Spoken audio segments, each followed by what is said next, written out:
Et coucou les copains, bienvenue sur Kitchen Things, la chaîne dédiée au TCG entre copains. J'espère que vous allez bien, moi ça va super bien, la chaleur et le soleil arrivent enfin en Provence, il était temps et ça me régale.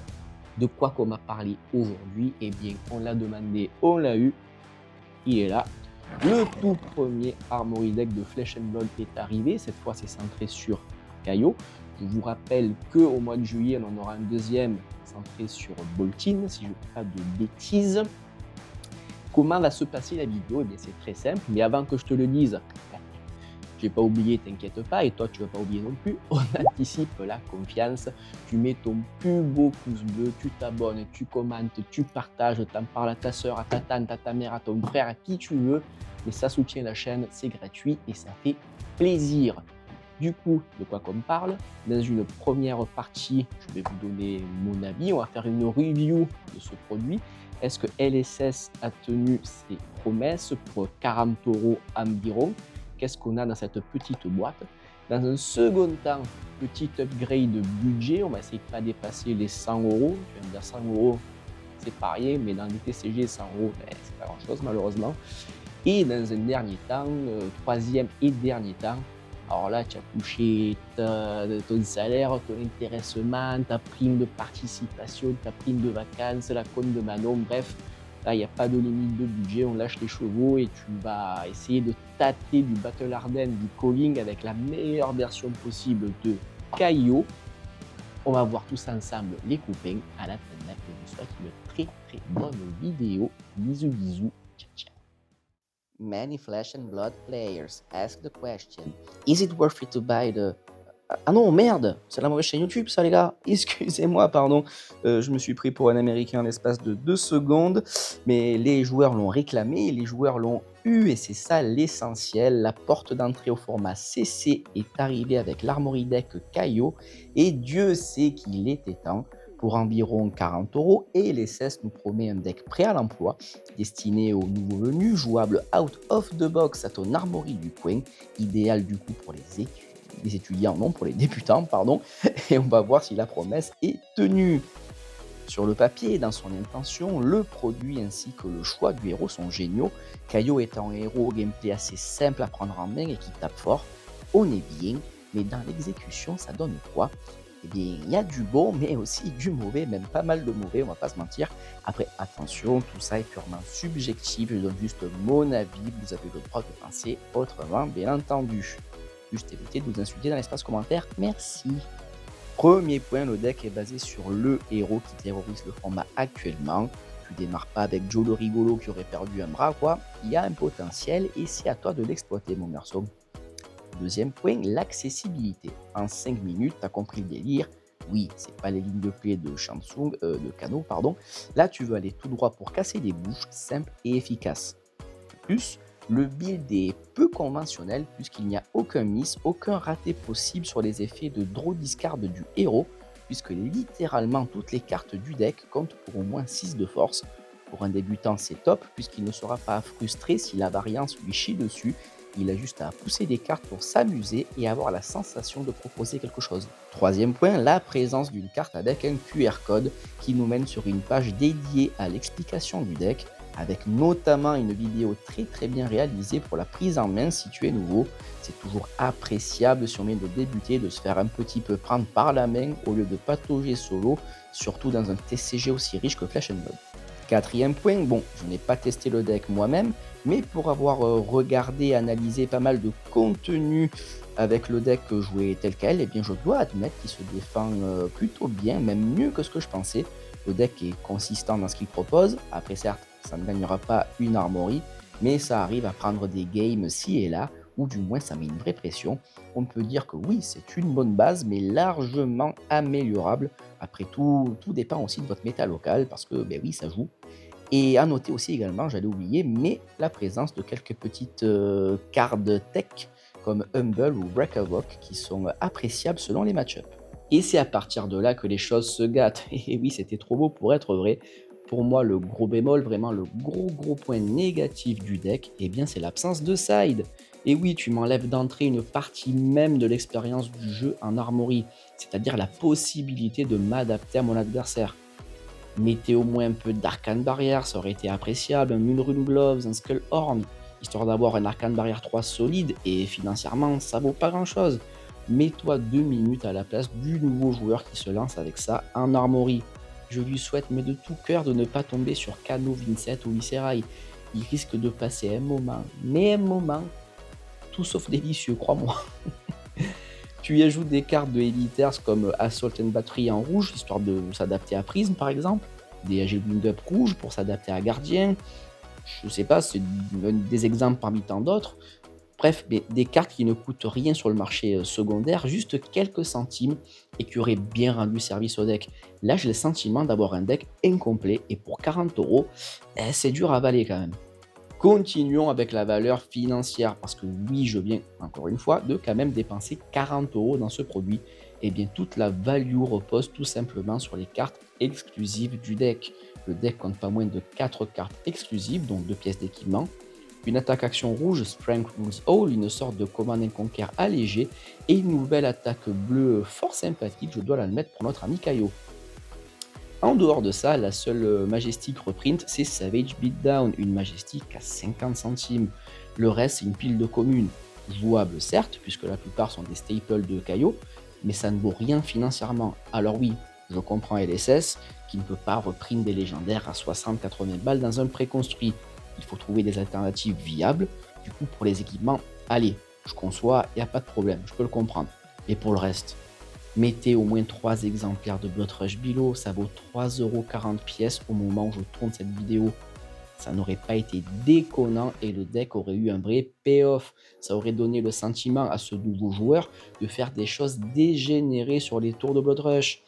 Même des reprints de Savage Fist aussi qu'on n'a pas revu depuis un petit moment. Ça vaut pas grand chose, juste quelques centimes.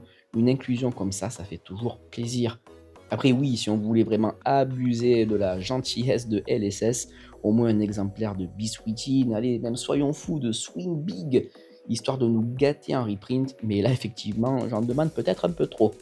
Mais le problème qui peut se poser avec ces cartes exclusives, et d'ailleurs je sens que ça va arriver avec le buste Savage Sash, qui permet de sortir the gros tour du deck, et idem pour la nouvelle attaque bleue, Run Roughshod, la fameuse bleue pour 1, c'est que ça va voir du jeu ces cartes-là, et ça va devenir compliqué de se les procurer, d'autant plus que la distribution du deck est très limitée. Il y en a très peu par boutique, certaines n'ont même pas pu en avoir d'ailleurs. Nous, on a encore de la chance d'avoir Card Market en Europe qui régule le marché secondaire, parce qu'aux États-Unis, crois-moi que c'est la foire à la saucisse. Et même sur ce point, tiens, parlons-en. C'est dommage de limiter l'accès à ton produit d'entrée, surtout pour ton format principal. Je trouve ça mais contradictoire. Là, ça devient limite un produit premium. Regrettable aussi de ne pas avoir de VF, encore une fois. C'est un argument qui refroidit pas mal de potentiels nouveaux joueurs.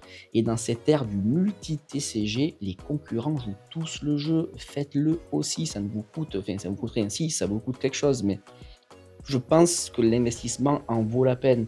Tu sors ces decks en français, tu sors plus de produits en français. Les joueurs viendront, le jeu est bien. Il n'y a aucune raison que ça ne marche pas alors que ça marche ailleurs. En résumé, oui, pour 40€, le deck est un bon point d'entrée pour le format CC. On a un set d'équipements viable pour commencer grâce aux nouvelles cartes exclusives, une bonne base agressive made in Kaio, des cartes texte sympas et le deck est très facile à prendre en main. Il arrive même à poser des problèmes à des decks bien plus aboutis.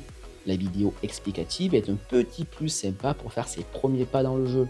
Mais dommage que sa distribution ainsi que l'absence de certains reprints essentiels aux héros et surtout d'un sideboard me laisse un léger goût amer en bouche. Ça fait le taf, mais tu sens que c'était pas compliqué de faire mieux pour un coût sensiblement identique, et c'est vraiment dommage. On va quand même lui donner la note de 6,5 sur 10, étant un bon produit d'entrée malgré ses lacunes. LSS tient oui en partie ses promesses, mais sans trop en faire non plus. Bon, maintenant qu'on a une base, on va pouvoir commencer à peaufiner, à améliorer tout ça. Je vais d'abord m'imposer un budget d'environ 100€ pour ce premier upgrade. Qu'est-ce qu'on sort et qu'est-ce qu'on rentre? Decklist en description bien entendu. Déjà, on va build un sideboard, et oui, ça sera le premier investissement du deck vu le contenu de base. Sans rien acheter, on va déjà basculer les Clash of Agility présents de base dans le deck en side. On les rentrera contre Warrior et Ninja, histoire de s'assurer de jetons Agility supplémentaires. Idem pour un des 3 Savage Beatdown, ça va nous aider dans les match-ups plus permissifs où c'est plus difficile de faire passer les dégâts. On commence les emplettes avec le fameux package Arcane Barrier 3, Null Rune Gloves et Skullhorn pour environ 1 € histoire d'être prêt contre Kano ou même Viscerai. On va pas mal puiser dans Heavy Hitters, le set étant récent, les cartes sont faciles à trouver. 3 exemplaires de Assault and Battery rouge pour Prisme, histoire de passer outre le -1 et quand même déclencher la capacité Fantasme. Simple commune à 2 centimes que les joueurs de votre boutique seront heureux de vous donner gratuitement. 2 exemplaires de Agile Wind-Up aussi en rouge pour prendre de vitesse les match-ups plus défensifs et c'est utile aussi pour défendre sur le fantasme de Prisme encore une fois. Et encore une fois, c'est une commune à 2 centimes. 2 exemplaires de Clash of Agility en jaune pour renforcer notre match-up justement contre Warrior et Ninja. Pareil, ça se vend 2 centimes. Avec 1,14€, on est en mode écho pour ce side, mais il devrait déjà vous aider à mieux lutter selon le personnage adverse. Passons maintenant au cœur du deck. Premier investissement, tu l'auras deviné, c'est les Blood Rush Below en x3. C'est le payoff du deck. Certes, on va perdre un poil de consistance en incluant une carte qui n'a pas 6 de force, mais associé au nouveau buste, ça permet des tours juste monstrueux. Du coup, feu, et pour 3,40€, on va même pas se ruiner. Pour le moment, on est très exactement à 11,34€. C'est les Battlefront Bastion qui vont laisser leur place. Le deck compte pas moins de 30 cartes bleues, ce qui, à mon goût, paraît un poil trop.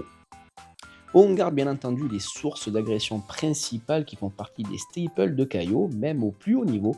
Je parle bien entendu de Bearfangs, Wild Ride et Pulping qui vont mettre une pression juste folle. On garde le nouveau Strength Rules All parce qu'on n'aura pas le budget pour Command & Conquer, on va pas se mentir. Et puis c'est une carte brute qui synergise avec votre Rush Below. On ajoute encore plus de pression pour pas cher avec Pack Hunt et Savage Fist. Cette dernière d'ailleurs coûte même 0 en ressources si on craque notre buste, ce qui est plutôt bien, on va pas se mentir. J'ajoute 2 exemplaires de Bearfangs jaune, mais surtout 3 exemplaires de Wild Ride en jaune. N'ayant pas le budget pour des Enlightened Strike, c'est un Go Again en plus et c'est une carte brute, donc boostée sous Blood Rush Below. Pareil, c'est cadeau, 2 centimes. On améliore la création de jetons Agility avec 3 exemplaires de Agile Wind-Up en jaune. Étonnant d'ailleurs qu'il ne soit pas dans le deck de base, parce que ça donne quand même un sacré gaz. 11,71€. Bon allez, on va taper dans le bon carton qui pèse maintenant. On mangera juste un peu plus de pâtes. On investit dans 3 exemplaires de Beast Within, 6,20€ pièce. Ça synergise très bien avec tous nos effets de draw discard aléatoire. C'est staple, bref, c'est approuvé par la street, enfin par les terres sauvages pour le coup, et ça amène notre total à 30,31€. Avec tous ces jetons Agility que l'on peut créer, pourquoi se priver de Runner en 3 exemplaires? Oui, certes, c'est 11€ pièce, mais c'est malgré tout une nouvelle attaque brute à 6 pour 2 ressources, qui peut très facilement avoir Go Again dans le deck pour toujours plus de pression. Seul point négatif, ça amène notre petit total à 63,31€, comme quoi ça peut très vite monter. La dernière pièce de choix va être Sandpaking en 3 exemplaires, 12€ pièce. Un autre moyen de disruption en plus de Strength Rules All qui vont titiller l'arsenal adverse et pousser notre adversaire à donner des cartes de sa main tout simplement, voire même ses équipements. 99,31€. Aïe aïe aïe, mais tu sais quoi? Je me sens généreux.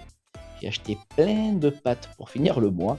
Allez, on se régale avec 2 exemplaires de Cast Bones, 6€ pièce, que je joue en side, pas en main deck. Je les joue dans les match-ups où c'est plus difficile de rentrer les points, des match-ups plus défensifs. Le deck tourne très bien sans, attention, mais il y a des match-ups où ça va faire tellement la différence, donc on se fait plaisir. Normalement, déjà là, tu devrais bien t'amuser avec le deck, et tu devrais commencer à casser quelques bouches avec l'ami Kaio, fais-moi confiance. J'ai volontairement omis les Reckless Swing pour garder au maximum l'esprit no-miss du deck d'origine. Oui, je sais, il y a Blood Rush, mais c'est parce qu'on ne peut pas s'en passer, c'est juste trop fort. Mais imaginons que pour toi, le budget ne soit pas un problème. Alors déjà, sache que je suis très content pour toi, mon ami.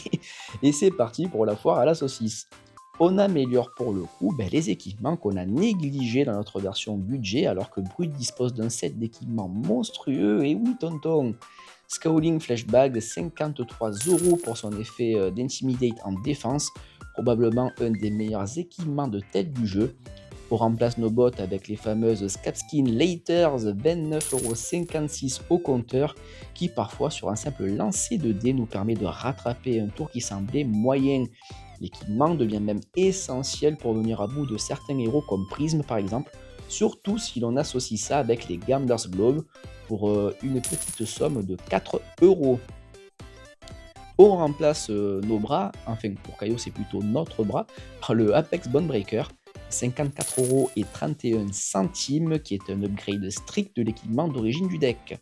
Swing Big, 25,92 €, Command and Conquer, 65 € pièce, et Enlightened Strike à 22,43 € sont les autres axes d'amélioration, même si pour cette dernière, elle n'est pas forcément jouée dans toutes les listes. Et voilà les copains, dites-moi ce que vous pensez du produit, quelle note vous lui donnez, faites-moi le savoir en commentaire. J'ai essayé de condenser la review et l'upgrade dans une vidéo qui ne sera pas trop longue, un format toujours court comme j'aime le faire. Dites-moi ce que vous en pensez. Dans tous les cas, je vous dis à bientôt. Merci, bisous bisous, ciao ciao.